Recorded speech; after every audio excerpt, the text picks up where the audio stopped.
रहीम अस्सलाम वालेकुम dear candidates, welcome to Walnut grooming.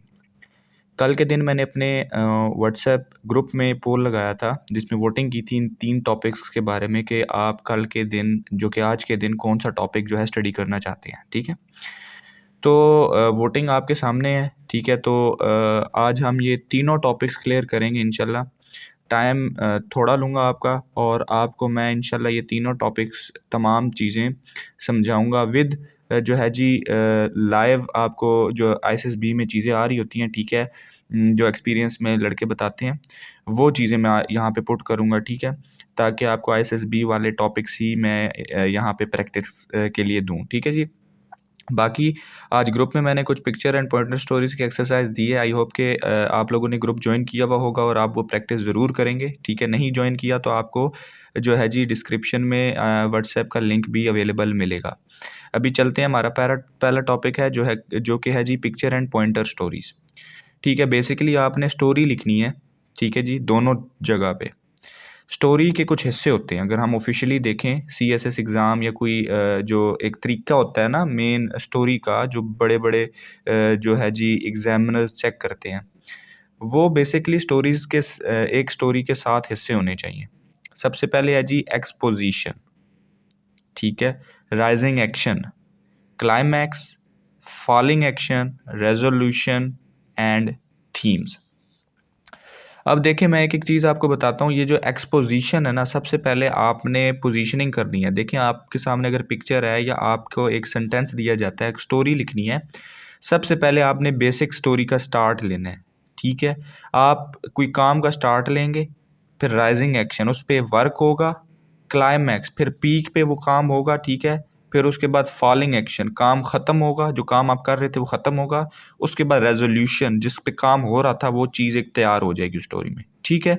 और फिर एंड पे आप मोरल कह लें या थीम कह लें, उस स्टोरी का आप बताएँगे, ठीक है जी? अभी मैं आपको मिसाल देता हूँ आगे, आपको मैं पिक्चर्स भी दिखाऊँगा, आपको मैं पॉइंटर स्टोरीज़ के भी आगे क्वेश्चंस दूँगा, ठीक है? और मैं 1-2 चीज़ें आपको मैं विद सॉल्व करके बताऊँगा, आइडिया दूँगा कि इन सब चीज़ों को कैसे आपने स्टोरी में पुट करना है, ठीक है जी? एक अच्छी स्टोरी लिखनी है, तो आप कोशिश करें कि इस तरह की चीज़ें आप बीच में ज़रूर पुट करें। आपकी स्टोरी एक सेंसिबल स्टोरी होनी चाहिए, ठीक है? आपको मैं एग्ज़ाम्पल्स भी दूँगा जो कैंडिडेट्स कर रहे हैं मुझे मैसेज, ठीक है? क्या-क्या गलतियाँ कर रहे हैं, मैं आपको तमाम चीज़ें इस टॉपिक के हिसाब से बताता हूँ सबसे पहले। Now I will show you some pictures and we will discuss important points. You can also join our ISSB preparation WhatsApp group, link is in description, ठीक है? सबसे पहले है जी पिक्चर स्टोरी नंबर 1। अभी आपके सामने पिक्चर, ये पिक्चर्स ऐसी ब्लैक एंड वाइट किस्म की इस वजह से होती हैं कि देखें, अगर 3 बंदे बैठे हैं, हो सकता है तीनों बंदों को इस पिक्चर में अलहदा चीज़ें नज़र आ रही हों, ठीक है? आपका जो फर्स्ट इंप्रेशन आता है, आपने स्टोरी लिखनी है उसी इंप्रेशन पे। क्यों? क्योंकि इस टेस्ट का मकसद ये है कि आपकी सोच को जज किया जाए, और वो तभी जज हो सकती है कि आप उसको अपनी फर्स्ट थिंकिंग उसको बताएँगे। आपके ज़हन में जो अच्छी चीज़ सबसे पहले आती है, उसको अच्छे तरीके से लिखना है, ठीक है जी? पहली पिक्चर स्टोरी ये है, ठीक है? आपको मैं बताऊँगा वो कैसे आपने पुट करना है। इसमें देखें, एक लड़का आपको जंप करता हुआ नज़र आ रहा है, ठीक है जी? तो आप सब कमेंट्स में ज़रा बताएँ कि आपको पहली पिक्चर स्टोरी में क्या चीज़ सबसे पहले नज़र आई है? कमेंट में आप ज़रूर इसका जो है जी आप आंसर करें। सेकंड पिक्चर है, अभी देखें, ये पिक्चर देख के कोई चीज़ समझ नहीं आ रही है, ठीक है? कि मतलब कि इसमें हो क्या रहा है? सही हो गया? अभी एक कैंडिडेट्स ने यही पिक्चर आज मुझे दी और उसने कहा सर इसमें मुझे कुछ समझ नहीं आ रहा, लेकिन मुझे ऐसा लग रहा है कि ये एक एक्सपेंसिव पेंटिंग है। तो आप एक्सपेंसिव पेंटिंग है, आपके ज़हन में तो आया एक्सपेंसिव पेंटिंग है, तो आप इस पे लिखें। देखें, स्टोरी बन सकती है इस पे। तो कहने का मतलब ये है कि कभी-कभार आपको कोई ऑब्जेक्ट नज़र आ रहा होगा, कभी-कभार कोई नेचर का सीन आप ऑब्ज़र्व कर रहे होंगे, कभी-कभार कुछ भी नहीं ऑब्ज़र्व हो रहा होगा, सेम इस तरीके से कुछ अजीब-सी लाइनें होंगी, ठीक है? तो आपके ज़हन में देखें कुछ भी आ सकता है। जो चीज़ आएगी आपने उस पे एक अच्छा-सा एक पॉइंट ऑफ व्यू अपना दे देना है, ठीक है? अभी यहाँ पे एक बात करते हैं जी इसकी, अगर हम इस पे वो चीज़ें पुट करने की कोशिश करते हैं, अगर उसी लड़के का ये आइडिया हम लेके चलते हैं, एक पेंटिंग है, तो इस पे आप क्या लिख सकते हैं? देखिए, इस पे आप यही लिख सकते हैं ना कि पेंटिंग पहले आप बनाने का सोचेंगे, उस पे एक्शन करेंगे, बनाएँगे, फिर उसके बाद फाइनलाइज़ होगा, बनेगी, फिर उसके बाद ये एक पेंटिंग जो है जी वर्ल्ड फेमस होगी, होगी या एक कीमती पेंटिंग्स में इसका शुमार होगा, और फिर इसका मोरल आप देंगे कि जो है जी क्या हुआ पेंटिंग उसकी, लेट्स सपोज़ अगर मेरी पेंटिंग वर्ल्ड लेवल पे चली जाती है तो मैं बहुत खुश होता हूँ, और मैं जो है आगे भी और इसी तरीके से मेहनत करने की ठानता हूँ, कुछ इस तरीके से। तो इस तरीके से आपने जब स्टोरी लिखनी है तो इसमें ये तमाम चीज़ें ऑटोमैटिकली कवर हो जाती हैं, ठीक है? तो कोशिश करें कि ये चीज़ें आप ज़रूर पुट करें जो 7 पॉइंट्स मैंने आपको बताए हैं। Now the third story is, ये देखें। अब ये स्टोरीज़ मैंने इस वजह से आपको पिक्चर्स दिखाई हैं कि अभी यहाँ पे एक लड़के ने मुझे स्टोरी लिख के दी। उसने लिखा हुआ था कि हस्बैंड एंड वाइफ हैं, और जो हस्बैंड है वो जो है जी आर्मी में है, ठीक है? और वो आता है वापस, छुट्टी कम आता है, और उनके बीच में मोहब्बत बहुत है। बस ये चीज़ लिखी हुई थी। देखा जाए तो स्टोरी का कोई सेंस नहीं बन रहा, कोई काम नहीं हो रहा है इसमें। क्या काम हो रहा है? कोई काम नहीं हो रहा, कोई एक्शन ख़त्म नहीं हो रहा, कोई इसका रिज़ल्ट नहीं बन रहा, कोई थीम नहीं मिल रहा हमें, कोई सेंस नहीं बन रहा, समझ गए? कुछ लोगों को लग रहा होगा कि ये एक डॉक्टर है और मरीज़ है उसके उधर, मतलब सामने कुछ को लग रहा होगा कि ये मतलब कि कुछ भी आप लिख सकते हैं। तो इसको आप इस तरीके से भी लिख सकते हैं कि देखें, जो है अली जो था वो अपनी वालदा को बर्थडे पे सरप्राइज़ देना चाहता था। उसने अपनी पॉकेट मनी सेव की, अपने रूम को डेकोरेट किया छुप के अपनी वालदा से, और उसको सरप्राइज़ दिया, और जब उसकी वालदा देख के खुश हुई तो उसने उसको इस तरह गले से लगा लिया, ठीक है? तो आप इस तरीके से कोई एक काम होता हुआ दिखाएँ, उस काम को ख़त्म करवाएँ, फिर उसकी एक हैप्पी एंडिंग या कोई एक एंडिंग एंडिंग होती है ना, देखिए कोई भी मूवी होती है, कोई भी ड्रामा होता है, उसकी एंडिंग होती है, तो उसकी एक एंडिंग करके दिखाएँ, तो आपकी स्टोरी जो है जी कंप्लीट हो जाएगी। आई होप कि आपको मैंने स्टोरी लिखने के बारे में कुछ चीज़ें बताई होंगी, आपको समझ आ गई होंगी। अभी हम आगे चलते हैं जो कि है हमारी पॉइंटर स्टोरीज़। सेम इसमें भी आपने स्टोरी लिखनी है, ठीक है? लेकिन फ़र्क इतना है कि आप पिक्चर किससे नहीं इस तरीके से लिखेंगे। देखें, ये एक आई थी, जो है जी, आपको अगर मैं बताऊँ 153 सॉरी 152 152 के आईएसएसबी एक्सपीरियंस में मुझे एक लड़के ने ये बताया था, ठीक है? While using internet a strange pop out came. देखिए, कभी-कभार वो स्टोरी इस तरीके से वो आपसे पूछते हैं कि वो आपसे आपकी रियलिटी पूछ रहे होते हैं, कुछ इस तरीके से। अभी देखिए, आप खुद को देखें, आपके सामने यहाँ पे आपने देखना है जनाब, आप इंटरनेट यूज़ कर रहे हैं, स्ट्रेंज पॉप आउट, आपने आपके ज़हन में क्या आ रहा है? Strange pop out. ये बात आज मैंने ग्रुप में भी डिस्कस की है कि कुछ चीज़ें ऐसी होती हैं कि वो अगला बंदा आपको नेगेटिव ही बता रहा होता है, तो वो नेगेटिव ही सेंस में लेके आपने जो एक्शन लेना होता है ना रियल में, वो आपने एक्शन बताना होता है। उसको तोड़-फोड़ के पॉज़िटिव ना कर लें। स्ट्रेंज पॉप आउट केम, अब उस पॉप आउट, अब देखें स्ट्रेंज पॉप आउट, ज़ाहिर-सी बात है एक अजीब पॉप आउट है, कुछ इस तरीके से, कुछ भी वो कह सकता है। तो इसको ऐसे ना कह दीजिएगा कि उसमें जो है जी कोई अच्छी बात थी या कुछ ऐसा था, उसने उस पे क्लिक किया, यहाँ चला गया, वहाँ गया, ऐसे-वैसे इस तरह का कुछ ना कीजिएगा। देखें, आप इंटरनेट यूज़ कर रहे हैं, आप कुछ कोई काम कर रहे होंगे, आप कुछ इस तरीके से इसको लिखें, हम इंटरनेट यूज़ हो रहा था, अगर एक लड़की का आप देते हैं, वो इंटरनेट पे एक रेसिपी सर्च कर रही थी, while using internet a strange pop out came, उसने उससे पॉप आउट को रिमूव किया, अपनी रेसिपी जो है जी उस पे देखा, सीखा, बनाया, खिलाया, एंड हैप्पी एंडिंग, कुछ इस तरीके से। ऐसा ही होता है रियलिटी में, कोई पॉप आउट आता है तो आप जो काम कर रहे होते हैं वो छोड़ के उस पॉप आउट पे शिफ्ट नहीं हो जाते, ठीक है? कुछ चीज़ें आपने इस तरीके से भी देख के चलना है। आगे चलते हैं। She was all alone in home then.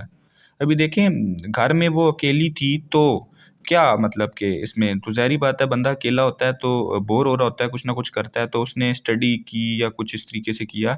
तो आप कुछ भी अपने हिसाब से जो आपका आइडिया आता है वो लिख सकते हैं। एक चीज़ और, आपने किसी दूसरे के आइडिया को कॉपी नहीं करना, क्योंकि आपकी मेंटालिटी जो है ना वो अपने हिसाब से यूनिक है, और आपने अपनी मेंटालिटी को शो करना है। ठीक है जी? आपका बेसिक मकसद ये है आईएसएसबी में, आप अपने आप को शो करेंगे, सिंपल। तमाम टेस्टों का यही मकसद है कि आप किस लेवल पे खड़े हैं वो बताएँगे, ठीक है? अगर आप में वो क्वालिटीज़ हैं जो कि वो ग्रूम करके आपको एक ऑफ़िसर, एक अच्छा बंदा, इंसान बना सकते हैं उनके हिसाब से, तो वो आपको ऑटोमैटिकली सिलेक्ट करेंगे, चाहे वो आप जो भी बड़ा ब्लंडर कर लें। समझ गए? अगला चलते हैं थर्ड स्टोरी पे। If we give you the authority of government then. अभी देखिए, मैंने स्टोरीज़ इस वजह से ऐसी लिखी हैं कि आपको आइडिया हो कि यार कुछ इस तरीके से स्टोरीज़ में भी हमसे क्वेश्चनिंग की जा सकती है। अभी देखें, इसमें आपसे डायरेक्ट क्वेश्चन किया गया है, if we give you the authority of government then. अब इसमें आप बेशक थर्ड करैक्टर का कोई स्टार्ट कर दें देन, लेकिन आप जो भी लिखेंगे ना वो बेसिकली आपकी अपनी मेंटालिटी होगी, ठीक है। अभी जो लोग अकेडमी से तैयारी करके आते हैं ना, उनका क्या होता है, देखें जब इस तरह के क्वेश्चंस आपसे किए जाते हैं तो यहाँ पे अब इस तरह के क्वेश्चंस के लिए मेंटली प्रिपेयर नहीं होते आप। अब आपने स्टोरी लिखनी है, वो आपको स्टोरीज़ रटवा देंगे, ठीक है, ये लिखनी है, ये लिखनी है। अब इस पे आपने अपनी सोच लिखनी है। जब आप यहाँ पे खुद से एक स्टोरी लिखेंगे तो उन चीज़ों में जो अकेडमी के हिसाब से लिखी हैं और इस चीज़ में एक बिग डिफरेंस नज़र आएगा साइक को।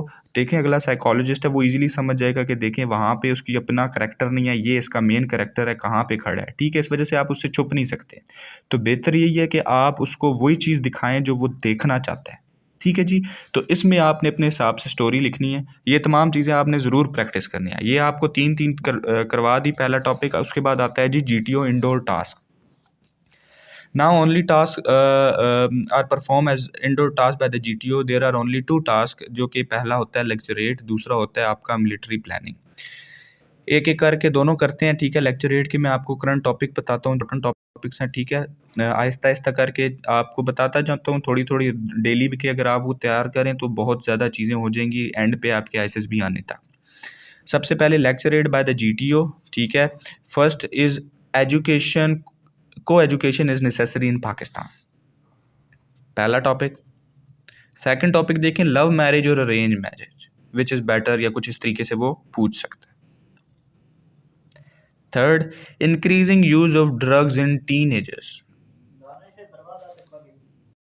बेसिकली देखा जाए तो अभी ये 3 टॉपिक्स हैं और तीनों टॉपिक्स में एक होती है ना स्पीच, किसी टॉपिक पे आपको स्पीच करनी होती है। इस पे आपको स्पीच भी करनी है और आपको अपने पॉइंट ऑफ व्यूज़ भी देने हैं इन टॉपिक्स पे। अभी देखिए, increasing use of drugs in teenager. Basically आप घबराएं मत इस हिसाब से कि जनरल नॉलेज ज़्यादा इंपॉर्टेंट है, ठीक है। कोई जनरल नॉलेज बेस्ड लेक्चरेट या स्पीच आपसे नहीं करवाई जाएगी आईएसएसबी में। तमाम चीज़ें होती हैं सिर्फ आपकी सोच को ज़ाहिर करने के लिए। अभी ये आप देखें, ये जो मैंने आपके सामने रखे हैं, आपको टॉपिक्स रखे हैं, इसमें आप क्या बोलेंगे? वही बोलेंगे ना जो आप अपने हिसाब से सोचेंगे। ज़ाहिर-सी बात है, को एजुकेशन की एक क्वेश्चन हो रहा है आपसे, ठीक है? तो लेक्चरेट में बेसिकली आपसे एक किस्म का क्वेश्चन हो रहा होगा, आपने अपनी मेंटालिटी के हिसाब से उसको आगे पॉइंट करना है। अभी देखिए होता क्या है, एक तरीका क्या है लेक्चरेट का बेसिक तरीका ये है कि आपको 2 टॉपिक्स देता है जीटीओ। आप उसमें से एक टॉपिक सेलेक्ट करते हैं जो आपको ईजी लग रहा हो, आप वो टॉपिक रिपीट करते हैं। उसके बाद आप जीटीओ रूम के बाहर दरवाजे के साथ खड़े हो जाते हैं। 2 मिनट का टाइम होता है आपके पास। 2 मिनट में आपने सोचना होता है और फिर 2 मिनट बाद आप अंदर आते हैं और आपने एक लेक्चर डिलीवर करना होता है। अभी उस 2 मिनट में आपने सोचना कैसे है, ये नहीं करना कि आप जो है पूरे टॉपिक्स जो हैं जी, लाइन्स जो हैं जी, वो बनाना शुरू कर दें। जब आप अंदर जाएँगे तो आपको वो लाइन्स भूल चुकी होंगी। आप ऐसा करना कि मैं पहले भी एक बार बता चुका, आप पॉइंट्स बना लेना अपने ज़हन में। अभी जैसे कि को education is necessary in Pakistan, is necessary क्या नेसेसरी है, ठीक है। तो आप पॉइंट बना लेना कि यार को एजुकेशन जो है जी, उसके फ़ायदे क्या हैं, ठीक है। मद्देनज़र रखते हुए जो आपकी सोच है, पहला पॉइंट ये होना चाहिए, दूसरा पॉइंट ये होना चाहिए, तीसरा ये होना चाहिए, चौथा 4 से 5 लफ्ज़ सिर्फ़ आपने उधर बाहर जाके ऐसे-ऐसे करने हैं। फिर उसके बाद जब अंदर जाएँगे ना, तो एक लफ्ज़ पे आप 1-2 जुमले बोलेंगे, पहला पॉइंट ये था, हाँ ये, दूसरा पॉइंट ये था, ये। तो इस तरह आप ईज़िली अपनी मेमोरी को जो है जी, और अपने आप को जो है जी, बचा सकते हैं मेमोरी लॉस पे। ये ना आप बाहर सोचते रहें, अंदर आएँ तो आप भूल जाएँ कि आपने क्या बाहर सोचा है, ठीक है? या एक जुमला आपके ज़हन में आ रहा हो, उसके बाद आप रुक जाएँ, ठीक है? इस वजह से बेहतर ये है कि आप पॉइंट्स बना लें, ताकि आप उन पॉइंट्स पे 1-1, 2-2 जुमले भी बोले तो आप कम से कम 8-10 सेंटेंसेस बोल दें। 2 मिनट का टाइम होता है आपके पास बोलने के लिए और वो पता ही नहीं चलता, गुज़र जाता है। तो आपने परेशान नहीं होना, ठीक है? इंग्लिश स्पीकिंग जिनकी कमज़ोर है, डोंट वरी अबाउट इट। आपने जस्ट कम्युनिकेशन करनी है, आपने जैसे खुद को परफ़ॉर्म करना है, अपनी सोच ज़ाहिर करनी है। इंग्लिश इज़ नॉट इम्पोर्टेंट, ठीक हो गया? नेक्स्ट चलते हैं जी military planning. Military planning itself एक बहुत बड़ा टॉपिक है जिसमें आपको क्विक मैथ और तमाम चीज़ें जो है जी करना आनी चाहिए। उसके बगैर आप मिलिट्री प्लानिंग बिल्कुल सॉल्व नहीं कर पाते। सही है। अच्छा, अभी I already made 2 videos, link is in description and go and listen full brief and solve those model. मैंने ऑलरेडी 2 वीडियोज़ मिलिट्री प्लानिंग पे बनाई हैं, लेकिन फिर भी उन 2 वीडियो से आप जो मैं अगर कहूँ कि आप एक आइडिया ले सकते हैं कि एग्ज़ैक्ट ऐसी ही प्लानिंग आएगी, नहीं। कुछ चीज़ें उन वीडियोज़ में मिस हैं। इंशाल्लाह मैं मिलिट्री प्लानिंग पे एक वीडियो और बनाऊँगा जिसमें मैं रियल टाइम में जाके बताऊँगा कि यार ये इस तरह की मैप्स में कन्फ्यूज़िंग पॉइंट डाले जाते हैं। कि ब्रीफिंग में कोई बताया नहीं जाता डिस्टेंस ये वो, और अजीब तरीके से वहाँ पे डिस्टेंस के नंबरिंग लिखी होती है, और वहाँ पे जाके लड़का पहले ये कंफ्यूज हो जाता है कि यार डिस्टेंस कितना से कितना है, फिर बाकी बात तो बाद में होगा। तो वो तमाम चीज़ें इंशाल्लाह मैं आपको इन फ्यूचर बताऊँगा, इस वीडियो में बताऊँगा तो बहुत लंबा हो जाएगा, ठीक है? तो इसको हम पेंडिंग रखते हैं, इस टॉपिक को इंशाल्लाह आगे करेंगे। आगे चलते हैं जी, which is deputy group discussion. अभी मैंने पोल में था इंटरव्यू भी, लेकिन इंटरव्यू भी इटसेल्फ एक टॉपिक है, उस पे वीडियोज़ ऑलरेडी बना चुका हूँ, आप वो देखें, इनफ है उसके लिए, ठीक है? डिस्कशन के टॉपिक्स आपको थोड़े से बताने थे और कुछ डिस्कशन के बारे में डिस्कस करते हैं इंशाल्लाह। सबसे पहले है जी 2 topics will be given, one in Urdu and one in English. Discussion जो होती है ना वो 2 टॉपिक्स पे होती है। एक इंग्लिश का टॉपिक दिया जाता है जिसमें इंग्लिश में स्पीक होती है, एक उर्दू का टॉपिक होता है जिसमें उर्दू में डिबेट होती है, जिसमें उर्दू में आप डिस्कशन करते हैं। अब किस तरह से आपको टॉपिक दिए जाते हैं देखें, आपसे पूछा जाएगा आप इंग्लिश में फर्स्ट करेंगे, उर्दू में, ग्रुप कहेगा उर्दू में, देन उर्दू में, अगर इंग्लिश में देन इंग्लिश में। इंग्लिश का टॉपिक कुछ इस तरीके से दिया जाएगा, वो डिप्टी आपको कहेगा जनाब आपने अज्यूम करना है मैं यहाँ पे नहीं बैठा, आपने आपस में डिस्कशन करनी है, मेरी तरफ बिल्कुल नहीं देखना। फिर वो टॉपिक बोलता है is money can buy happiness, start. तो फिर क्या होता है कि इनिशिएटिव लेते हैं जो भी, ठीक है, फर्स्ट में बोलते हैं, ज़रूरी नहीं है आप फर्स्ट में बोलें, ज़रूरी नहीं है आप लास्ट में बोलें। ज़रूरी ये चीज़ है आप बेशक थोड़ा बोलें लेकिन काम का बोलें, लॉजिकली बोलें, ठीक है? कोशिश करें कि लॉजिकली बोलने के लिए, ठीक है जी। Is money can buy happiness, मैं इंशाल्लाह और भी टॉपिक्स आपके साथ डिस्कशन के शेयर करूँगा इंशाल्लाह। और उर्दू का टॉपिक अगर किया जाए तो की बात की जाए तो पाकिस्तान फ़ॉरेन पॉलिसी को कैसे बेहतर बनाएँ? इसमें भी कुछ क्वेश्चन आपसे किया जाता है डिस्कशन, ठीक है? एक किस्म का क्वेश्चन होता है, सब उस पे अपने-अपने आंसर्स देते हैं एक-दूसरे के साथ। एक कुछ चीज़ों का ख़्याल रखना है, कोई लड़का भी अगर आपको लग रहा है कि वो गलत पॉइंट ऑफ व्यू दे रहा है, देन उसको बोलने दें। उसको उसके फेस पे ये नहीं कहिएगा कि यू आर रॉन्ग। ये ऐसे बिल्कुल नहीं होता, ठीक है? रिस्पेक्ट होती है, ठीक है? आपने अपने टीम मेंबर, ग्रुप मेंबर की रिस्पेक्ट करनी है। आपने बाकियों के पॉइंट्स को भी एग्री करना है, बाकियों को भी सुनना है, और ये नहीं है कि कोई बोलने लगा तो आप एकदम बीच में उसकी सुने ना और बोलना शुरू कर दें, ठीक है? वेट करना है, कोई मसला नहीं है। वहाँ पे अगर सारे सेल्फिश बनते हैं, डोंट वरी अबाउट इट। आपको मौका मिलेगा, ठीक है? ऐसा नहीं है कि वो हर टाइम बोलते रहेंगे, गैप मिलेगा। जैसे आपको लगता है हल्का-सा गैप आया भी, आप बिल उस टाइम बोलें, ठीक है? और ज़रूरी नहीं है कि आपने हर बार शुरू में बोलना है, हर बार लास्ट में बोलना है। ठीक है जी। इंशाल्लाह मैं बाकी टॉपिक्स भी आपके साथ शेयर करूँगा इंशाल्लाह, ठीक है? और मैं कोशिश करता हूँ कि मैं अपने बेस्ट दूँ जो उस हिसाब से हो कि आपको ईज़िली समझ आ जाए, लेकिन फिर भी कमी-बेशी रह जाती हैं, इंसान हैं, ठीक है? गलती होती रहती है। तो इंशाल्लाह नेक्स्ट टाइम मैं कोशिश करूँगा और बेहतर तरीके से तमाम चीज़ें मैं आपको बता सकूँ। Don't forget to subscribe my channel Walnut Grooming. मिलते हैं इंशाल्लाह अगली वीडियोज़ में। अल्लाह हाफ़िज़।